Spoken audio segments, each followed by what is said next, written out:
सबको जय मसीह की, प्रेज द लॉर्ड। दोस्तों, आज जो भारत की स्थितियां बन रही हैं, भारत में जिस प्रकार से क्रिश्चियन समाज के लोगों के साथ, मसीह को मानने वाले लोगों के साथ जो हो रहा है, आज हम उस पर गंभीर चिंतन करने वाले हैं। यदि आपको हमारा वीडियो अच्छा लगता है तो कृपया इस वीडियो में बने रहिए और शुरू से लेकर के अंत तक बने रहिए। यदि आपके पास में समय वीडियो देखने का नहीं है तो कृपया इस वीडियो को भी ना देखिए, क्योंकि ये वीडियो कम से कम 10 से 15 मिनट का हो सकता है। क्योंकि मैं इस वीडियो में ये बताने वाला हूँ कि आज जो क्रिश्चियन समाज के ऊपर हो रहा है, आज जो मसीहियों के ऊपर हो रहा है, आखिर इसके लिए जिम्मेवार कौन है, आखिर ऐसा क्यों हो रहा है और इसका मार्ग क्या है। ये जो परसिक्यूशन है, ये जो सताव हो रहे हैं, ये जो भिन्न भिन्न जगहों पर, भिन्न भिन्न राज्यों में, जो खास करके कहा जाए कि भाजपा शासित जो प्रदेश हैं, उन जगहों पर ये जो हो रहा है, ये क्या है, इसका मायने क्या है। हम सबसे पहले आपको ये बताना चाहते हैं, जो बाइबल के प्रचारक, जो बाइबल के प्रचार करने वाले पास्टर्स हैं, वो हमें सिखाते हैं।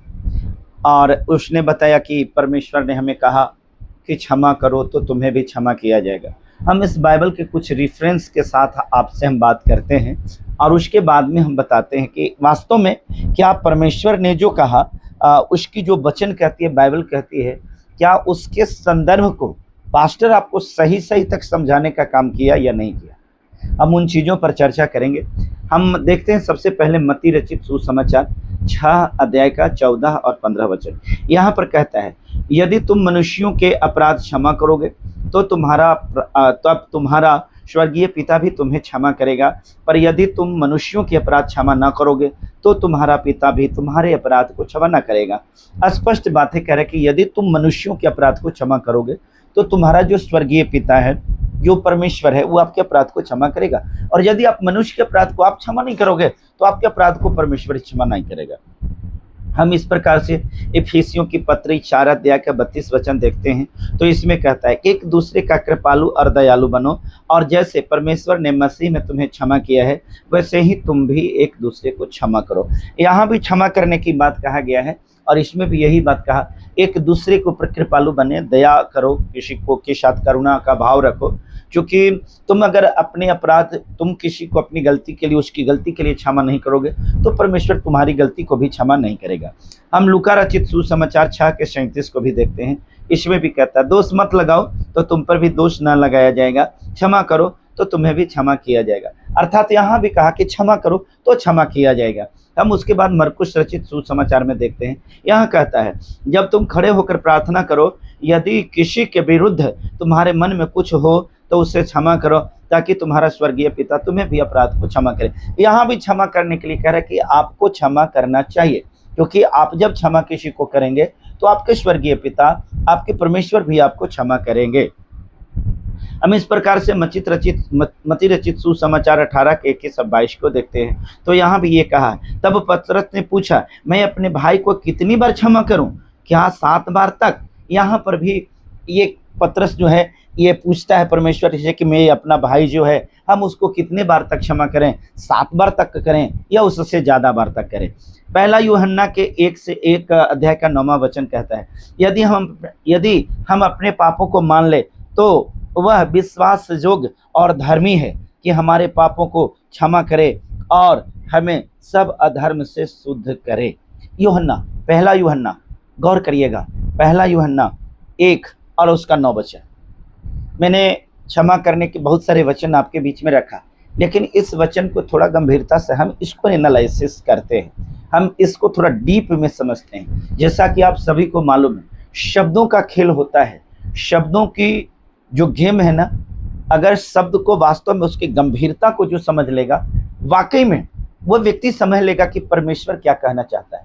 यूं भी बाइबल के अर्थ को समझ पाना ये हर किसी की बस की बात नहीं है। कोई बड़ा पास्टर बड़े हीलिंग दे सकते हैं, प्रोफेसी कर सकते हैं, उनके पास में मुर्दा के जिंदा करने का भी सामर्थ्य हो सकता है, जैसा कि पतरस और पौलुस में भी था। ये सब कुछ हो सकता है, लेकिन ये जरूरी नहीं है कि एक बहुत बड़ा पास्टर जिसके पास में बाइबल के अर्थ को समझने की पवित्र आत्मा हो, क्योंकि प्रत्येक लोगों को पवित्र आत्मा अलग अलग वरदान दिया है। आज हम ये बात को कदापि नहीं कर सकते कि मेरे अंदर में बहुत समझ है, लेकिन मैं इतना जानता हूँ कि मैं उतना भी ना समझ नहीं हूँ, क्योंकि मैं भी पढ़े लिखे व्यक्ति हूँ और मैं कॉलेज में जो पढ़ाया है उसका एक्सपीरियंस भी मेरे लाइफ में है। मैं यही बात जानता हूँ कि अगर किसी शब्द की गंभीरता को नहीं समझा जाएगा तो फिर वो उल्टा पुल्टा हो जाता है। हम आज क्षमा जो शब्द है, इस क्षमा शब्द पर ही हम एनालिसिस को ले जाएंगे। आज क्षमा शब्द पर ही डिस्कस करेंगे। परमेश्वर ने हर जगह पर बोला क्षमा करो, क्षमा करो, क्षमा करो तो तुम्हें भी क्षमा किया जाएगा, क्षमा करो तो तुम्हें क्षमा किया जाएगा, तुम तो अपने अपराधियों को क्षमा करो तो पिता तुम्हें भी क्षमा करेगा। ये क्षमा क्या है? क्षमा किसको कहते हैं? कोई व्यक्ति गलती किया, दो सेंस, यहां हम दो चीजें बता रहे हैं। कोई व्यक्ति मेरे पास में आकर के गलती किया और गलती करने के बाद वो अपनी गलती को स्वीकार नहीं कर रहा है, आया गाली दे रहा है और गाली देते ही जा रहा है। मैं उससे बार बार मना कर रहा हूँ, भाई आप गाली क्यों दे रहे हो, फिर भी गाली दे रहा है और मैं मना कर रहा हूँ तो मेरे को और मार भी रहा है। उसके बाद भी मैं पूछ रहा हूँ कि भाई आप क्यों कर रहे हो, तो मेरे ऊपर लाठी भी चला रहा है और इस प्रकार से वो मारता ही जा रहा है। क्या हमें उस व्यक्ति को क्षमा करना चाहिए? पहला।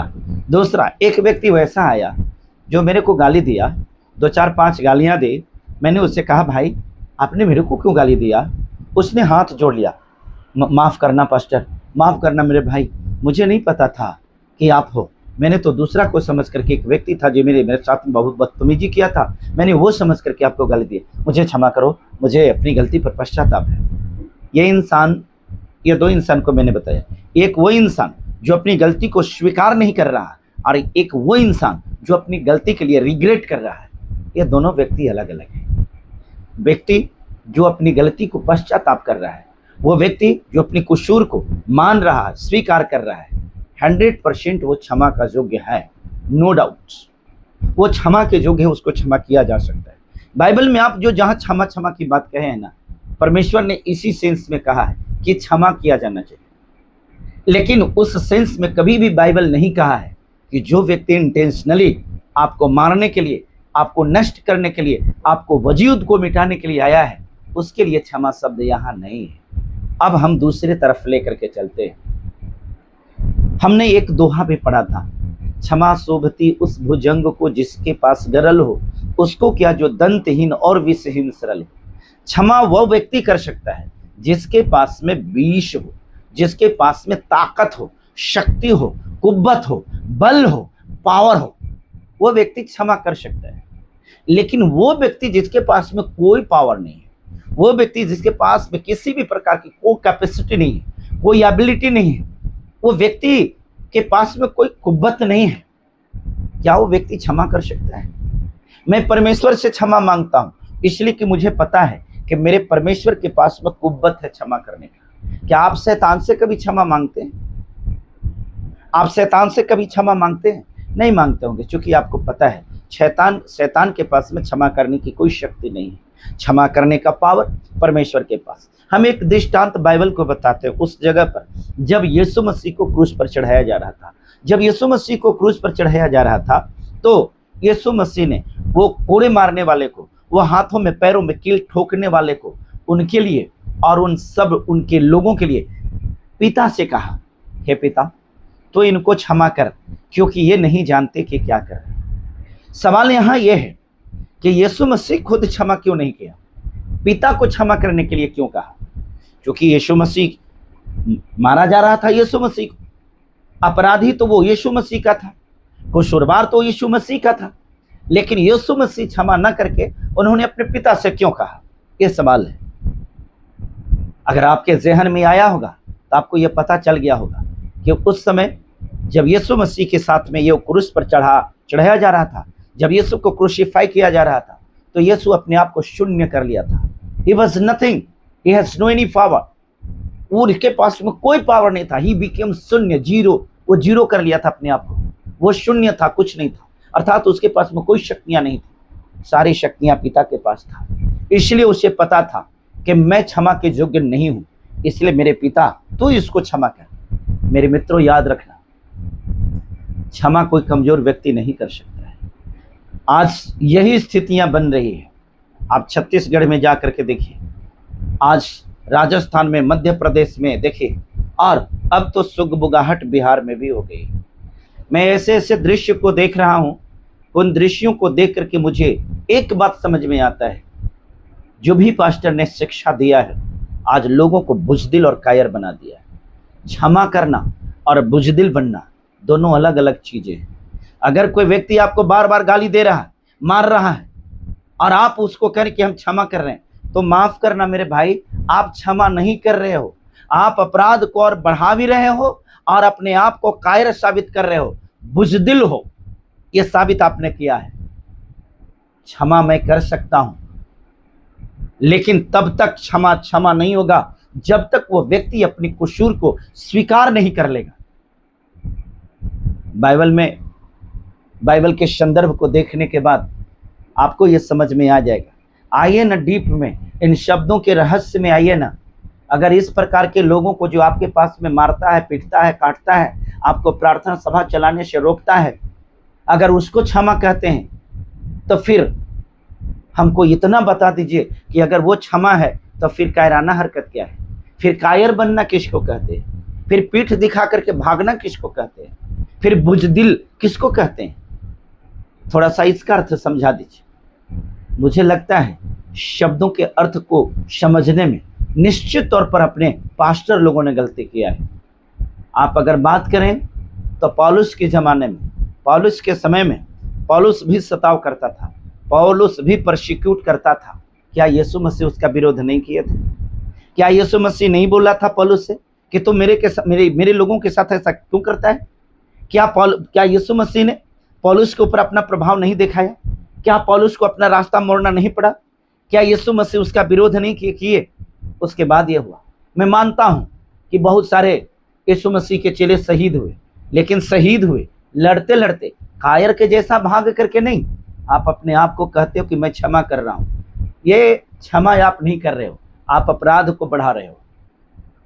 जी हाँ, अपराध को बढ़ा रहे हो, और ये अपराधी का मनोबल इसलिए बढ़ रहा है कि आप इसको क्षमा कर रहे हैं। परमेश्वर ने कहा है प्रेम करने के लिए, उसने कहा प्रेम कर, अपने शत्रु से भी प्रेम कर। एक व्यक्ति, एक लड़का गया और सोचा कि भाई मेरे पास्टर ने सिखाया कि प्रेम कर, तो प्रेम करने के लिए सोचा कि भाई मैं किसके पास जाऊं प्रेम करने के लिए, मेरा सबसे बड़ा शत्रु कौन है, सबसे बड़ा दुश्मन कौन है। तो सोचने के बाद उसे समझ में आया कि हाँ, मेरा सबसे बड़ा दुश्मन तो नाग हो सकता है, क्योंकि वो तो तुरंत काटेगा, बाद में मर जाएगा। तो सोचा कि सबसे ज्यादा तो शत्रु वही है, बड़ा शत्रु वही है, चलो मैं उसी के पास चलता हूँ और उसी को प्रेम करता हूँ। खोजते खोजते एक नाग के पास गया, कोबरा के पास गया, और जाने के बाद उसको पकड़ करके सोचा, पकड़ना चाहा और उसके गले लगाना चाहे। जैसे उसको पकड़ने के लिए गया, नाग डस लिया और वो मर गया। एक दूसरा लड़का ने भी एक पास्टर की बात को माना। पास्टर ने कहा प्रेम करो, अपने शत्रु से भी प्रेम करो, अपने शत्रु से भी अपने जैसा प्रेम करो। उस लड़का ने भी सोचा कि भाई प्रेम करने के लिए हमारे आध्यात्मिक टीचर ने बताया है, तो हमें तो प्रेम करना चाहिए। उसने सोचा कि मेरा शत्रु कौन हो सकता है, अरे ये सब तो आम शत्रु है, आज है कल नहीं रहेगा, है ना। चलो उसने जंगल में गया और एक बाघ को देखा, कहा कि हाँ यही मेरा ओरिजिनल शत्रु है, चलो क्यों नहीं इसी से मैं प्रेम करूं। उस बाघ के पास जैसे गया, उसको बाघ खा गया। ये दोनों मृत। जब इसकी आत्मा परमेश्वर के पास पहुंचता है तो ये कहता है, प्रभु तेरा तो वचन कहता था कि अपने शत्रु से भी अपनों जैसा प्रेम कर, लेकिन मैंने जब उस सांप के पास गया, दूसरा कहा कि मैंने जब उस शेर के पास गया तो हमें तो खा गया। तो परमेश्वर उसको बताते हैं, बेटा प्रत्येक शब्द के अर्थ को समझना बहुत जरूरी है। मैंने क्षमा करने, मैंने प्रेम करने के लिए बोला था, लेकिन शायद तुमको यह समझ में नहीं आया था कि दुश्मन कौन है। दुश्मन को पहचानना तुमको नहीं आया, शत्रु को पहचानना नहीं आया। मैंने जो कहा वो समझदार शत्रु के लिए बातें थी। मैंने कहा कि वो शत्रु जो समझदार भी हो उसको प्रेम करने की बात कहा था, वो शत्रु को नहीं कहा था जिसके पास में समझ नहीं है। आप बताओ, सांप के पास में कौन समझ है, बाघ के पास में कौन समझ है, वो जंगली जानवर के पास में कौन समझ है कि आपके प्रेम के अर्थ को समझेगा? नेवर। आप आज जो प्रेम की परिभाषा लोगों को सिखा करके और क्षमा की बात सिखा करके और लोगों को जिस स्थिति में लाया है ना, आज उसका खामियाजा भुगत रहे हैं। और डंका के चोट पर लिख लीजिए, मैं बोल दे रहा हूँ आज अगर यही स्थिति रहेगी ना, मैं ही तो जानता हूं आज नहीं तो कल, ये पक्का है, निश्चय ही है कि आप उसी मुकाम पर आएंगे, आप उसी स्थान पर आएंगे जिस दिन आप कहेंगे कि अब हम नहीं बर्दाश्त करेंगे, अब मैं जैसे को तैसा जवाब दूंगा। इस स्थिति पर आज नहीं लेकिन कल आपको आना पड़ेगा, याद रखिए। और ऐसे भी आपको मैं एक बात जानता हूं, आपका परमेश्वर का प्रेम, आप परमेश्वर का क्षमा, ये बिल्कुल झूठा है, ये मुझे मालूम है। ये सिर्फ बाइबल और परमेश्वर के राज्य के संदर्भ में ही आपकी जिंदगी में शूट करती है। आपके पर्सनल लाइफ में तो ऐसा है ही नहीं, बिल्कुल नहीं है। अब अगर आपको है ना तो आप मेरा जवाब दे दीजिएगा। आप बताइए, आप में से कौन ऐसा होगा, हम में से कौन ऐसा है जिसकी आंखों के सामने उसकी बेटी का बलात्कार कोई कर रहा हो? क्या कोई व्यक्ति है जो कहेगा जाओ मैं क्षमा कर दिया, तो मेरी बेटी का बलात्कार कर रहे हो, करो, कोई बात नहीं, मैं तुम्हें क्षमा कर दे रहा हूं? है कोई?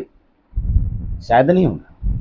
आप में से कौन ऐसा व्यक्ति है जिसके घर पर कोई कब्जा कर ले, करके बाहर निकल, ये घर मेरा है, और आप कहें कि कोई बात नहीं जाओ मैंने तुमको क्षमा कर दिया? इसके लिए तो गर्दन कटाने के लिए तैयार हो जाओगे, इसके लिए तो क्या क्या नहीं करने के लिए तैयार हो जाओगे। और आज परमेश्वर के राज्य की बात है तो आप अपना बहुत उसूल को दिखलाते हो, आपकी उसूल आती है कि परमेश्वर ने कहा क्षमा करने के लिए। अरे क्षमा शब्द के अर्थ को आपने कहाँ समझा है? आपने क्षमा को, आपने एक्सक्यूज को समझा ही नहीं। शब्द के साथ जो खेलना होता है ना, आपने शब्द को खेला नहीं, शब्द की गंभीरता में गया नहीं, और इसी का अंजाम है। मैं अपना काम कर रहा हूं, मैं कुछ नहीं कर सकता, मेरे पास में कोई पावर नहीं है, लेकिन मैं एक बात जानता हूं, मैं उन शहीदों में से होने वाला नहीं हूं कि कोई मेरे पास आए और मैं बैठ करके कहूं कि लो मुझे शहीद कर लो। नहीं नहीं नहीं नहीं, मैं यहोशू हूं, यहोशू। युद्ध करना भी जानता हूं और युद्ध जीतना भी जानता हूं, और समय पड़ेगा ना तब प्रकृति को रोकना भी जानता हूं। ये जिगर परमेश्वर ने मुझे दिया है। मैं आपके जैसे कायर, बुजदिल, डरपोक नहीं हूं, धूर्त नहीं हूं, जो कहते तो हैं हे सर्वशक्तिमान पिता। जिसका बाप सर्वशक्तिमान है उसका बेटा कायर नहीं हो सकता है। मैं किसी को लड़ने की बात नहीं कर रहा, मैं किसी को हथियार उठाने की बात नहीं कर रहा, लेकिन एक बात जरूर कह रहा हूं। ये बात मैं इसलिए बता रहा हूं कि बाइबल में भी हमें शहीद होने के लिए नहीं कहा है कि तू बैठकर शहीद हो जा। बाइबल में भी परमेश्वर ने भी जीवन जीने का अधिकार दिया है। संविधान भी हमें अधिकार देता है, आर्टिकल 96 से लेकर के और 106 तक आपको प्राइवेट डिफेंस का अधिकार देता है। हम मार नहीं सकते, लेकिन अगर कोई मार रहा तो बच तो सकते हैं। ये तो नहीं कि हम भाग जाएंगे, हम ये तो कर सकते हैं ना, हम परमेश्वर की प्रार्थना चलाते हैं, चलाते रहेंगे। तुमको जो करना है करो, कोई फर्क नहीं पड़ता। मारना है मारो, कोई बात नहीं। तो मारेगा तो बचने का कोशिश तो करेंगे, अब अगर बचने का कोशिश न करो तो मार खाओ, लेकिन चर्च क्यों बंद करते? मेरे पास में एक बार मुझे याद है कि कोई एक सिस्टर आई थी, शायद परमेश्वर के सेवक होंगे। उन्होंने मेरे को बोला पास्टर जी, इतना होने के बावजूद भी हमारा राज्य तो और बढ़ ही रहा है। हाँ, मैं इस बात को मानता हूँ, हमारा राज्य बढ़ ही रहा है। आपने शायद उस संदर्भ में कहा जब प्राचीन काल में कलीसियाओं के साथ होता था। प्राचीन काल की कलीसिया और आज की कलीसिया में बहुत फर्क है। आप ही बात अगर करें कि हमारा राज्य बढ़ते जा रहा है, तो आप देखिए ना जाकर के उत्तर प्रदेश में कितने चर्चेज बंद हो गए हैं। आप जाकर के देखिए ना भिन्न भिन्न जगहों में कितने चर्चेज बंद हो गए हैं। आप इस बात को नहीं कह सकते हैं कितना प्रोसिक्यूशन के साथ हम बढ़ते जा रहे हैं। सवाल प्रोसिक्यूशन का नहीं है, सवाल कॉन्स्टिट्यूशन का है। क्या कॉन्स्टिट्यूशन हमें इजाजत नहीं देता है? आज हमारे प्रार्थना सभा को घर में आकर के बंद करा रहा है, तो कल हमारे घर में से हमारी बहन और बेटियों को भी जबरदस्ती उठा करके ले जा सकता है। याद रखना, लिख लेना कहीं पर। हमारी बातों से आपको कितना सहमत है मैं तो नहीं जानता, परंतु बस मैं एक बात जानता हूँ, आप मेरे वीडियो को देखते हैं नहीं देखते हैं, आई डोंट केयर। आप मेरे चैनल को सब्सक्राइब किए हैं नहीं किए, कोई परवाह नहीं। आप मेरे वीडियो को कितने जगह तक शेयर करते हैं नहीं करते, मैं नहीं जानता हूँ। मैं एक बात जानता हूँ, मैं परमेश्वर का काम कर रहा हूँ, मुझे कोई फर्क नहीं पड़ता है आप अपनी जिम्मेवारी को निभाते हो नहीं निभाते, कोई फर्क नहीं पड़ता।